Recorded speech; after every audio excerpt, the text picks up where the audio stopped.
अगर हम बात करें सहर इफ्तार की तो एहतमाम बहुत ही रूज पे किया जाता है।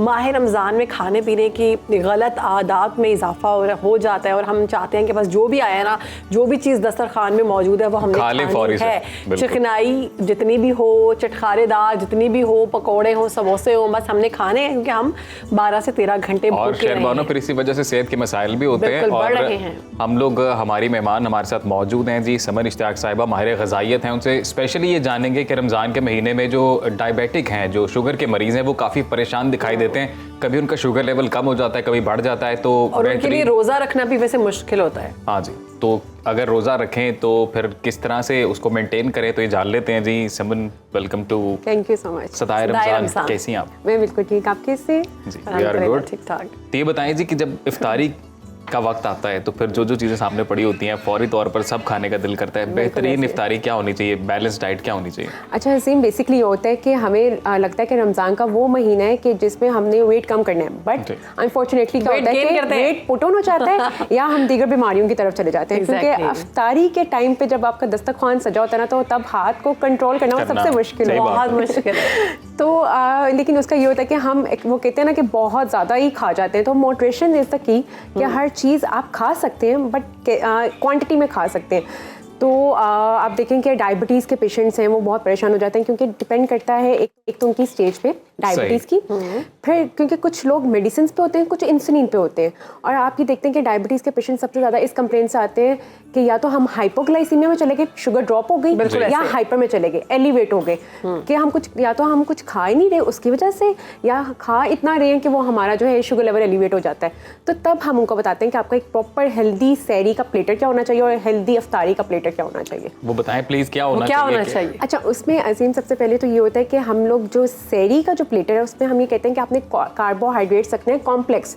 मैदे वाली रोटी, मैदे वाला नान, आजकल हम देख रहे होते हैं बुफे सहरी का ये चल रहा होता है, और हम उन्हें ये कहते हैं कि आपने आप या तो जो मल्टीग्रेन आटा है ना, जो चक्की का प्योर, वो आप इस्तेमाल करें। उससे ये होगा कि तो फाइबर मिल रहा है, सारा दिन आपको भूख नहीं लगेगी और आपकी जो शुगर लेवल्स हैं वो मेंटेन रहेंगे। एक तो ये, उसके साथ आप जो है प्रोटीन कंटेंट लें। अगर आपको कोई हार्ट का प्रॉब्लम नहीं है तो आप प्रोटीन में अंडा एक प्रॉपर पूरा ले सकते हैं, ऑमलेट बनाकर। सहरी में कह रही है ना, सहरी में या तो आप दालें ले लें, साथ आप गोश्त ले लें, कोई भी ग्रेवी है वेजिटेबल्स की, वो आप ले सकते हैं। लेकिन रोटी जो है वो मल्टीग्रेन की होनी चाहिए, या ब्रेड है तो दही भी ले सकते हैं, दही भी इस्तेमाल कर सकते हैं, लेकिन उसमें चीनी नहीं करनी। शुगर मेन कल्प्रिट है हर बीमारी का। तो डायबिटीज के पेशेंट्स को हम ये कहते हैं कि दही लें, लेकिन उसमें ब्राउन शुगर, या फिर आप खजूर के स्लाइस, एक खजूर वो आप स्लाइसेस कट करके उसमें डाल सकते हैं। अच्छा, फ्रूट खा सकते हैं, फ्रूट चाट वगैरह खा सकते हैं, और वो भी एक मॉडरेशन में। कि खजूर है तो वो डायबिटीज के पेशेंट्स 1 से 2 खा सकते हैं, क्योंकि वो इंस्टेंट एनर्जी आपको देती है, इससे ज्यादा नहीं, 1 से 2। तो आप फ्रूट चाट में बगैर कुछ चीज मिक्स किए हुए, चीनी वगैरह, चीनी और इवन वो आजकल आर्टिफिशियल फ्लेवर्स के हमारे सिरप्स होते हैं, बिल्कुल कि वो ऐड ना करें। ठीक है आप। अच्छा, एक आम आदमी के लिए जो कि अपनी एनर्जी को बरकरार रखना चाहता है, रोजेदार है वो, तो वो क्या ऐसी गज़ा ले सहरी में? और मशरूबात के बारे में बताएं, कौन सी ड्रिंक्स ऐसी होनी चाहिए जो वो पिए? अच्छा, सहरी से अगर हम स्टार्ट करते हैं कि एक प्रॉपर जो हमारा होता है ना, उसमें अनाज का पोर्शन हो, या तो आपका पराठा या रोटी, वो वैसे भी सहरी हमारी पराठे के बगैर कंप्लीट ही नहीं होता है, लेकिन वो डिपेंड करता है कि हमने वो बिल्कुल वो तला हुआ जो वो होता है ना घी के अंदर वाला, वो नहीं खाना। आप उसको जो है लाइट सा आप करके नॉन स्टिक की पैन पे आप वो पराठा एक कंज्यूम करें, साथ आप अपनी ग्रेवी रखें, साथ दूध और दूध से बनी कोई भी चीज़, लस्सी लेते हैं वो ले लें, या योगर्ट लेते हैं वो ले लें। उसके साथ कोई ना 1 से 2 पोर्शन आप फ्रूट्स के रख सकते हैं, नट्स के रख सकते हैं। सहरी में चाय पीना ठीक है? चाय आप पी सकते हैं, बट वो ये है कि आप 1 कप पिए, और वो भी वैसे तो हम कहते हैं कि हर मील के आधे घंटे के वक्त पे, लेकिन वो उस टाइम हमारे पास टाइम नहीं होता। ये कितना गलत है, ये सही है? ये बताइएगा कि मुख्तलिफ जो फूड आइटम्स हैं वो हम तय लगा रहे होते हैं ना ऊपर नीचे, जो चीज़ सामने आ रही है खाई जा रही है। इफ्तार में स्पेशली ऐसे होता है कि भाई पहले फ्रूट चाट खाएं, फिर पकोड़े खाएं, फिर समोसे खाएं, फिर मिंट सॉस खाएं, फिर दही भले खाएं। ये बिल्कुल मैं अजीम की रूटीन बता रही हूँ। जी बिल्कुल सही, अब ये भी अजीम अच्छे से सही कह रही हैं, इसलिए बिल्कुल। लेकिन आप देखेंगे उसके बाद ईद में ना हमारे पास हॉस्पिटल्स में इमरजेंसी भरी होती है कि इंडाइजेशन का बहुत प्रॉब्लम है, गर्ड इशू बहुत है, एसिडिटी बहुत है, डायरिया हो जाता है, इंडाइजेशन का बहुत प्रॉब्लम रहता है, क्योंकि हमने पूरा मंथ बहुत खाया होता है। कि आप इफ्तारी भी कर सकते हैं, कि लेकिन एक बैलेंस्ड में, एक मॉडरेशन में, कि आप सब कुछ खाएं बट एक क्वांटिटी में खा सकते हैं। सही। ये भी हो सकता है, ये भी बताएं कि अगर आपने खा लिया है किसी एक दिन छोड़ के खाएं, ऐसे भी कर लें, और उसके बाद वॉक या फिर एक्सरसाइज करना ज़रूरी है या नहीं है?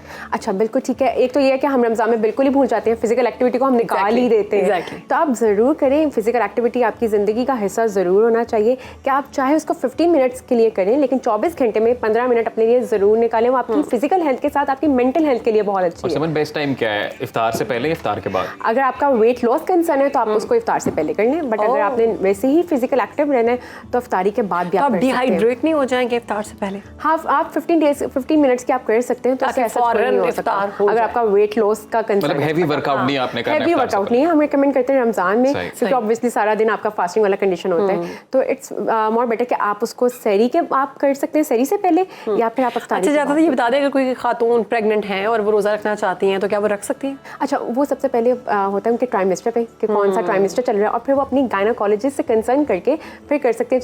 समटाइम्स ये होता है कि एचपी का भी होता है प्रॉब्लम है, सब कुछ तो वेरी करता है पर्सन टू पर्सन, तो वो अपने किसी भी डॉक्टर से कंसर्न करके फिर रखें।